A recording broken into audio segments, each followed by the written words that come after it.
Many of my clients were emotionally, physically, or sexually abused as children.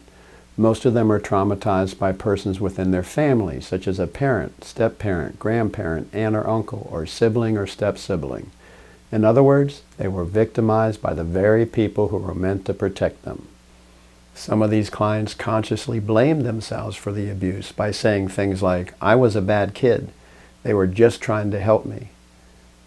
As for the ones who don't consciously blame themselves, well, the vast majority still blame themselves at an unconscious level.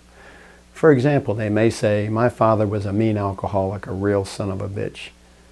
But at an emotional level, they are riddled with shame, which is the persistent and automatic belief that I am bad, inadequate, incompetent, unworthy, or unlovable. So how do you heal and recover from such a traumatic childhood? Well, it involves a process of learning to see yourself from the point of view of an adult observer, rather than continuing to see yourself from the point of view of the child who lived through the abuse.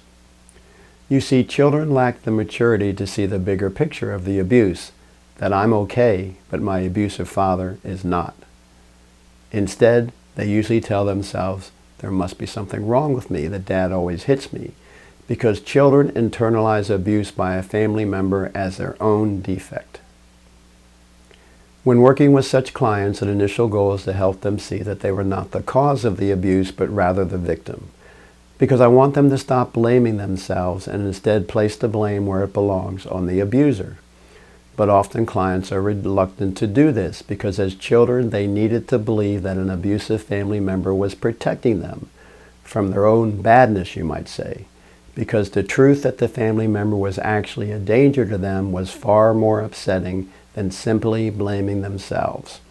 So a major first step in therapy and recovery is when clients see the truth of the abuse, that they were the victim, not the perpetrator.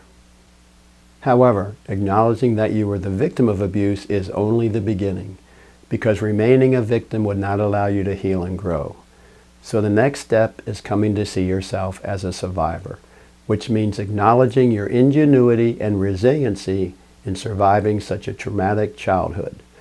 So hopefully you, the viewer, are picking up on what recovery entails, which is transforming your view of yourself from the cause of the abuse to the hero or heroine of your own journey of survival. In other words, you are working on transforming shame into self-love and self-respect.